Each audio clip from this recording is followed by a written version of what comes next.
ಸರ್ಕಾರ ಇದ್ದವ್ರನ್ನ ಮೆಚ್ಚಿಸ್ಬಿಟ್ರೆ ಸಾಕು ಅನ್ನೋ ಒಂದು ಮನಸ್ಥಿತಿಯಲ್ಲಿ ಇದ್ದಂಗೆ ಕಾಣ್ತಾರೆ. ಇವತ್ತು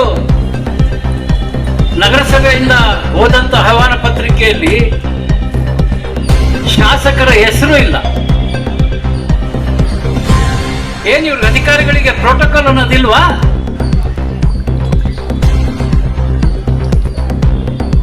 ಇದನ್ನ ಹಕ್ಕುಚ್ಯುತಿ ಸಮಿತಿಯಲ್ಲಿ ತರ್ತೇನೆ.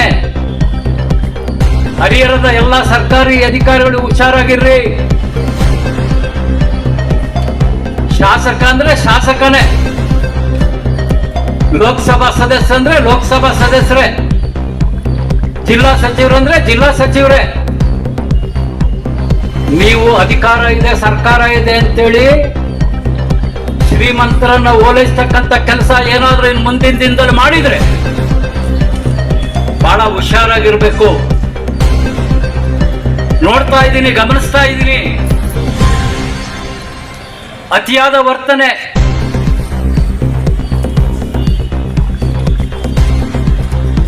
ಪೊಲೀಸ್ ಅಧಿಕಾರಿಗಳು ಕೂಡ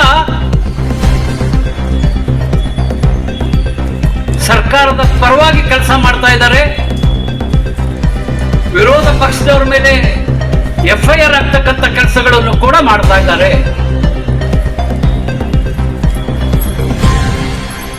ಇನ್ನು ಮುಂದೆ ಈ ರೀತಿಯ ವಿರೋಧ ಪಕ್ಷದವ್ರನ್ನ ಎದುರಿಸಿ ಅದರ ಜೊತೆಯಲ್ಲಿ ನಮ್ಮ ಹತ್ರ ಬರ್ರಿ, ನಿಮ್ ಕೇಸೆಲ್ಲ ಸರಿ ಮಾಡ್ತೀವಿ ಅಂತ ಇವರು ಪೊಲೀಸ್ನವರು FIR ಮಾಡೋದು,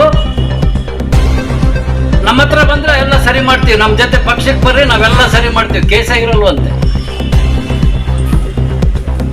ಏನ್ ಕಾನೂನು ಇದೇನೋ ಸತ್ತಿದೇನೋ?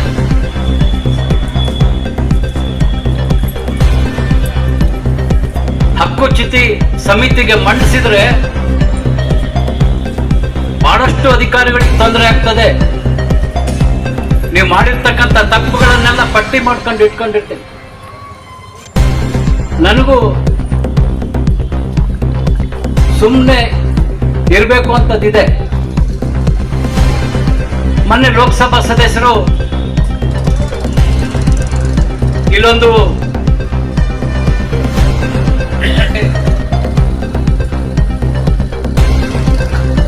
ಕಾಮಗಾರಿಯನ್ನ ವೀಕ್ಷಣೆ ಮಾಡ್ಲಿಕ್ಕೆ ಬಂದಂತ ಸಂದರ್ಭದಲ್ಲಿ ಶಾಸಕರು JDSನವರು ಸಹಕಾರ ಕೊಡ್ತಿಲ್ಲ ಅಂದ್ರು.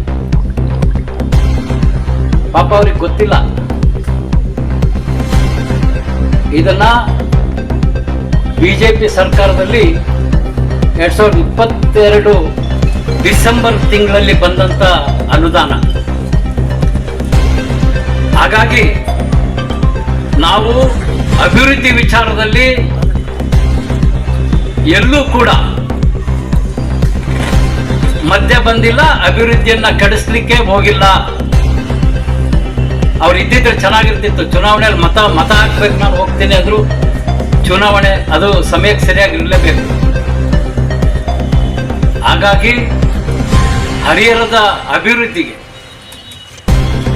ಹೆಚ್ಚು ಅನುದಾನವನ್ನ ತರೋದ್ರ ಮೂಲಕ ಹರಿಹರ ಅಭಿವೃದ್ಧಿ ಮಾಡಲಿ.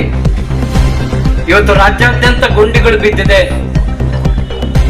ಮೊನ್ನೆ ಕೊಂಡಜ್ಜಿಯಲ್ಲಿ ಲೋಕಸಭಾ ಸದಸ್ಯರಿಗೆ ಒಬ್ಬ ಬಡತಾಯಿ ತಮ್ಮ ಮನೆ ಬಿದ್ದಿರೋದನ್ನ ತೋರಿಸಿದ್ರು ಫೋಟೋದಲ್ಲಿ. ಪಾಪ ಅವ್ರಿಗೆ ಗೊತ್ತಿಲ್ಲ. ಅವರಿಗೆ 9,000 ಸರ್ಕಾರದಿಂದ ಹಣ ಮಂಜೂರಾಗಿದೆ ಆ ಬಡವರಿಗೆ. ನಾನು ನನ್ನ ಭಾಷಣದಲ್ಲಿ ಹೇಳಿದೆ, ಬಿಜೆಪಿ ಅವಧಿಯಲ್ಲಿ ಒಂದು ಬಡವರು ಮನೆ ಬಿದ್ದರೆ 5 ಲಕ್ಷ ಅನುದಾನ ಕೊಡ್ತಾ ಇದ್ವಿ. ಈಗ ಬಹಳಷ್ಟು ಕುಂಠಿತ ಆಗಿದೆ ಅಂತ ನಾನು ಹೇಳಿದೆ. ಪಾಪ ಅವಾಗ ಅವ್ರ ಭಾಷಣದಲ್ಲಿ ಇದು 9,000 ಪ್ರಾರಂಭಿಕವಾಗಿ ಕೊಟ್ಟಿದ್ದೀವಿ, ಆಮೇಲೆ ಕೊಡ್ತೀವಿ ಅಂದ್ರೆ ಅವ್ರಿಗೆ ಗೊತ್ತಿಲ್ಲ. ಅದು 9,000 ಅಂತಿಮವಾಗಿ ಕೊಟ್ಟಿರ್ತಕ್ಕಂಥದ್ದು. ಅದ್ರ ಮೇಲೆ 1 ರೂಪಾಯಿ ಕೂಡ ಬರಲ್ಲ.